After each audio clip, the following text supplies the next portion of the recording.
seemed to descend into disarray. And I have to say, from the point at which the official in the middle had gone to VAR to pull back the initial penalty for Cincinnati, it looked to me like he was just struggling to deal with the atmosphere. There was just the pressure, I think, told on some of the choices and decisions he made. And yet again, we've been on the receiving end of it. Thank you, Coach. We are going to open the floor for questions. We have a few people here in Cincinnati, so we're going to start with them and then we'll go transition to the Zoom. Valer, go ahead. Fifth red card in 4 games, 4 in the last 2.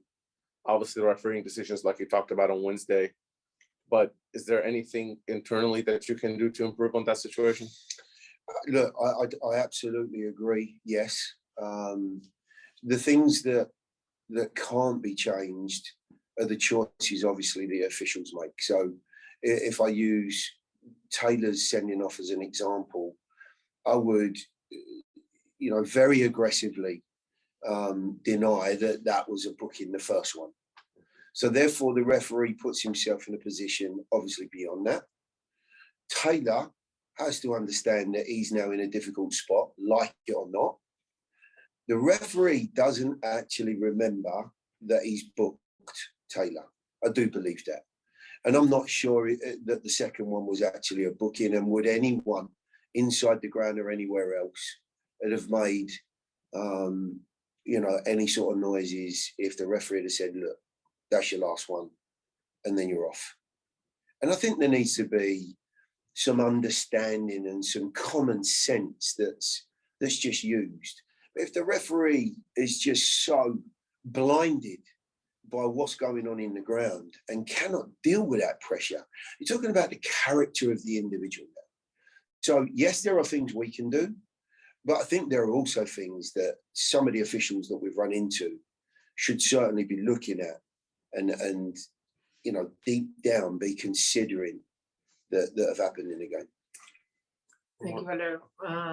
Have one more question. Then we'll go to you've been in this league for a while, obviously, with Colorado, now with Nashville for a few years as well. Has the officiating changed, or is this a new thing, or has this always been going on? It just happens that you just caught a bad blood. I have no idea. It sounded to me the official we had on Wednesday night had a pretty difficult game the Saturday before in Columbus.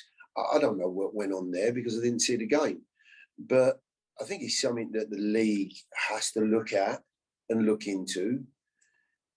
I'm sure people will say to me, look, those fouls, those situations are yellow cards.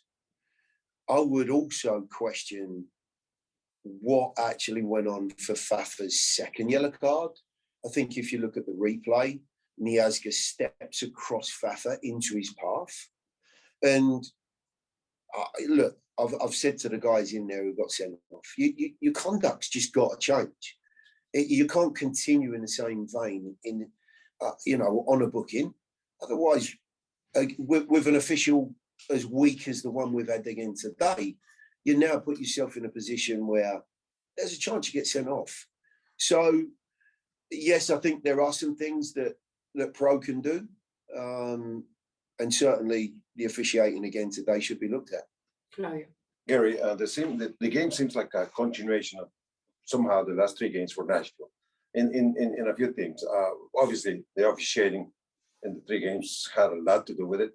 The second thing is that guys shooting themselves in the foot, as you already stated. And then the third would be that the fact that Nigel should have come away with some points from all 3 games. What percentage of these 3 issues you give the most, and then you can mostly work as a coach with? Yeah, I think you're absolutely right with all of the areas that you commented on. The one thing that is obviously brutally disappointing and gut-wrenching is that as I look back across the last 6 games, and I think I've said this before, we knew this run was going to be a tough one, losing players from the outset. We had 4 out of the 6 away. So, consequently, you're always going to run into some tough opponents. out of those 6 games, we should have got points out of 5 of them. If I look at the performances, and we only got points out of 1, which is a DC game at home. The Columbus game, we were well beaten. So I have no qualms with that. The guys need to take a look inside in this league break and really, ask some questions. Finishing and a clinical edge in front of goal has cost us in some of the other games. Discipline, whether that's officiating or our own self-discipline, it has to be looked at. But in and amongst all of that, I'm not sure anyone, any fan, any staff member, anyone connected with a club can look at the group and say that they've not given absolutely everything to try and get something out of the game. So I don't think there's a problem with what the guys and how the guys are in many ways representing the team as a competitive entity. But there's certainly some things that we need to look at. Among the things that so much negative going around, what do you rescue in terms of the application tactically of the team, not only on the last 2 games, but especially on this one, up to the 1-1? Well, like I said, if I'm answering the question properly, up until 1-1, given the players that were not available to us, obviously Godoy's still away, 3rd game in a week, I thought the group did a fabulous job of somehow getting themselves in front. And if you look at the goal that got Cincinnati back on level terms, it's highly unfortunate. You give away a penalty, it hits someone's arm from across. Okay, we can say you should have your arms next to your body. We're talking about the minutest of details here. Up until that point, Cincinnati had applied some really good pressure. They showed all of the quality that has put them in the top spot in the East and are a thoroughly good team. No 2 ways about it. Well, I have to be proud of the way the guys went about their business, short-handed, and 3rd game in a week for 65 minutes. And to be fair, beyond that, I thought up until we went down to 9 men, when you know the writing's on the wall a little bit, there's an awful lot for the guys to feel good about. But for the fact that we've, as you said, shot ourselves in the foot. We are going to transition to the Zoom. We are gonna start with Drake Hills. Drake.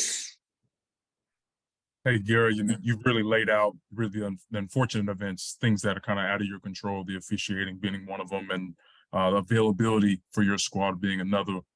I'm curious from the perspective of the entire season, the trajectory that you guys were on up until about a couple of weeks ago.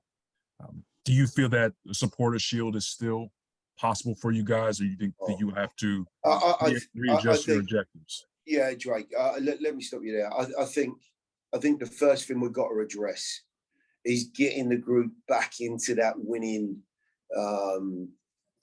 vein.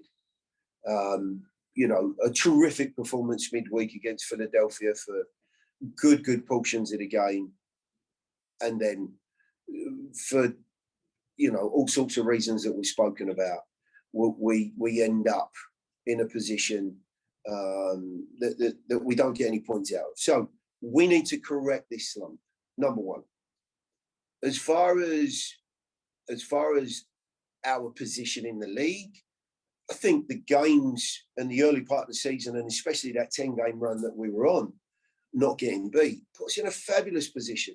And I think we were all, dreaming of putting ourselves into a challenging position against the Cincinnati team. But there's a lot changed since then now. We've been on a difficult run. We've not got points out of games that we should have. And the league has tightened right up. So now we're in a position where we're one of 6 or 7 teams that could finish, if you like. Chicago have had a fantastic run. I just looked at the table. They sit on 32 points in, I think, 8th position, somewhere around there, or 9th position. But they've had a great run. That's what happens. When you're not putting points on the board, everything tightens up. And now I think all of the teams around us are going to be looking and saying, we've got a 10-game sprint to the end of the year. So for us, we get our group back together again. We get ourselves back on track. We get some time to work. We get some players that have got some ailments that we can hopefully get back into line. And fingers crossed, we might even be able to add a body or two, and that'll give everyone a boost. But it's a 10-game sprint. Tim Sullivan, go ahead. Hey, Gary, before things kind of went sideways, I wanted to ask about the goal that Walker scored. I know it's a goal that every MLS manager expects from their number 25, but what did you see as that play developed, and how did you feel at the time? Obviously, it didn't sustain that way, but how did you feel then? Yeah, listen, going in front here with the group we had out there and the way the guys had acquitted themselves, and of course we'd endured a little bit of pressure and some, some airy, scary moments that really didn't come to an awful lot, but they're a bright team. So to go in front and I know what the group's about and how well they're capable of acquitting themselves in that sort of position, I honestly thought we'd get to half-time at least. The penalty and the handball were very fortuitous for them. And a lot of things have gone their way tonight. And when you're winning, we were in that run of form in those 10 games. There were things that went our way in that run. And for a team like Cincinnati in this atmosphere, things are going their way. And listen, they're taking advantage of it and they're in a great spot. Thank you, Tim. We'll transition to Ben. Yeah, Gary, you've talked about kind of the form and the implications on Supporters Shield and all that. I'm kind of wondering from your perspective, we're about to head into Leagues Cup, the first time that we've seen kind of this month-long break in league play. And I think it's kind of an unknown as to how it's going to affect form and all that. So what's your perspective on how much of a priority you're going to place on that to try to keep this team, or maybe get this team back into form for that 10-game sprint that you talked about? Yeah, well, I think the first steps, Ben, are to take stock of where the guys are at. There's some players in that locker room who have been carrying some issues. And I want to make sure that whilst we're putting out strong teams, competitive teams, that is for sure. We have 2 home games. I want to do well in the competition, but I certainly won't be putting anyone at risk who's got an issue. I want them to recover. I want to get them in a place where they're getting back to their top form. And of course, I'd love to progress in this. I'd love to do well. But I also want to make sure that by the time we get ourselves to, I think, the New England game in about a month's time, we're in the best possible place we can be. That will also mean that we will have to have had some football. We can't, for those guys that are carrying ailments, they can't go a month without any work unless they've got some serious problems. So I think for all teams, depending on where you end up in this competition, if you progress, obviously you're going to get more football, more games. If you don't, then it's a matter of how you keep the team in the right place, sharp enough for that next league game whenever it comes. Thank you, Coach. I appreciate you taking the time today. That will conclude today media availability. We'll see you all for Leagues Cup next Sunday. One thing for those on the call, just a reminder, Leagues Cup's match day -2 is actually on match day -1, so that will happen on Saturday. So we'll send communication to you all, but just keep that in mind as we prepare for this week. Thank you, everybody.